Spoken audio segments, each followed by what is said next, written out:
As part of the upgrade to the ECX AMP Crush, I'm also refilling all of the shocks. To get your shocks off the truck, there's this screw that goes through the shock cap and the nut, so you just need a wrench and a screwdriver to get this piece off. And then down here, a little harder to see, is another screw. So that screw, that bolt comes off, your whole shock body comes off. It's the same for both sides on the front. On the rear, it's the same thing. You bolt with the nut. The screw you need to get to is down here. Take the wheel off, take the screw off, both sides, and then your shocks are accessible. This is one of the shocks that came off of the Crush. It's also the same shock that's used on the ECX AMP MT and AMP DB. Now, once you have your shock, you need to dismantle it. So the first thing you're going to do is pull up on the spring. Notice this piece stayed put. I just grabbed onto the spring, gave it a little tug, it moves out of the way. Now this piece, see, it's got the little notch in it. Kind of see the little notch. So I'm going to push this up, line up the notch with the shaft, and then just, might be a little tight, just pull that right out. Now your spring just slides right off. To get this off, it's threaded on, so you got to grab onto the shaft, rag here, and my needle nose pliers. We don't want to damage any part of the shock shaft here, so I'm just going to hold that tight and then just unscrew this. And there we go.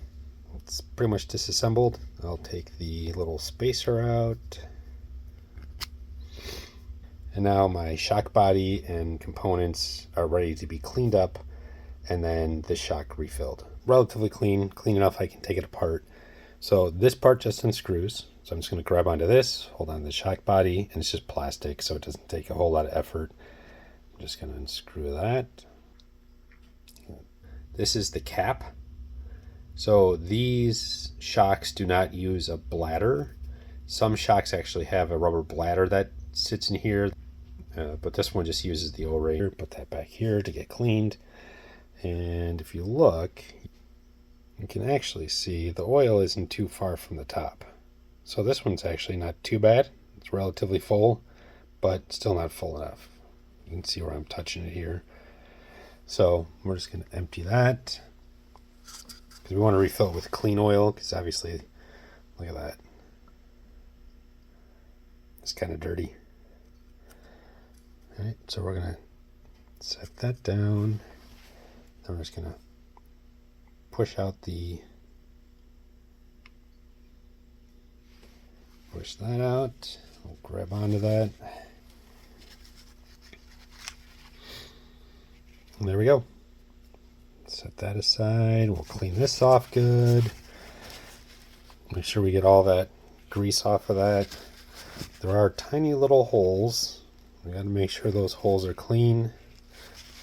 And there we go. All clean. Or clean enough for our purposes. I'm going to wipe out the inside of our cap.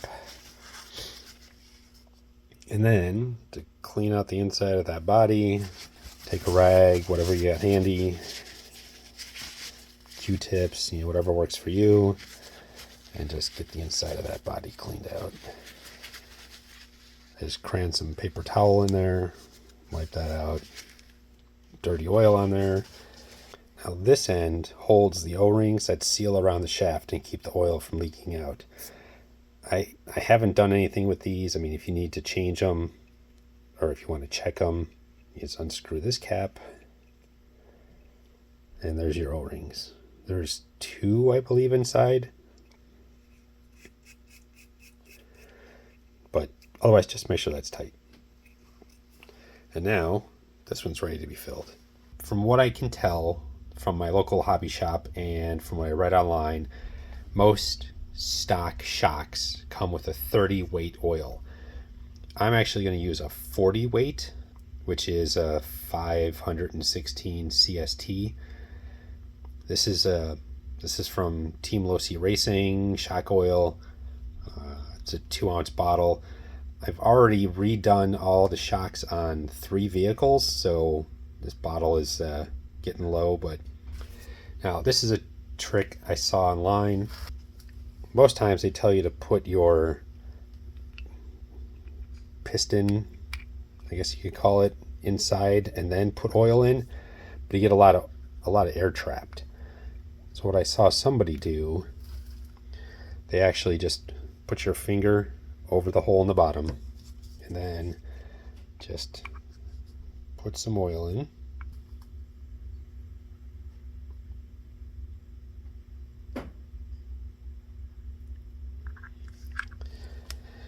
So you can't really see it too great, but shock body is about half full. So now I'm going to put this piece in. I still have my finger over the hole on the bottom, kind of blindly line the hole up. So I've got it. I'm going to take my paper towel, and as I take my finger off, I'm going to push in, and that way shaft comes through the bottom of the shock body. I don't leak oil everywhere. Now, when I pull this down, when I pull down on the shaft, you can kind of see now it's actually going into the oil. So I'm just going to pull this down all the way. And then I'm actually going to cycle this up and down a couple of times. While I do that, I'm going to rotate as I move up and down. The most important thing is that little piston head does not come out of the oil. If it does, you end up with all those little bubbles because I accidentally pushed it out too far. So now we're gonna have to wait for all those bubbles to settle. But move the shaft up and down, I don't know, 6-10 times, whatever, while you rotate it to make sure any bubbles work out. So then once I finish that, I'm just going to set this aside standing up so that any other air can work its way up out to the top, and then we'll top off the oil. Make sure you go back and clean up all your other shock pieces. You don't want those all dirty when your shock body's relatively clean. Alright, it's been about 30 minutes. Just checking here. Again, obviously very difficult to see in this light, but I can see it better without the camera. But the air bubbles have pretty much gone. I've cycled again up and down a couple times. So now I got to top this off. So I'm going to fill that all the way to the top.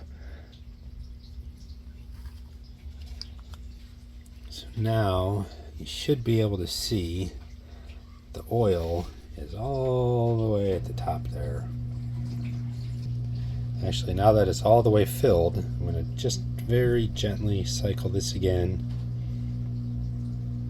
You might be able to see it on the camera, but the oil is actually kind of creating a dome as I push up, pull down. You can see the oil moving. Again, I'm also rotating the shaft like before, just making sure there isn't any additional trapped air. Obviously you want to go slow so you don't push the oil out the top. So now I've got my cap screwed on here.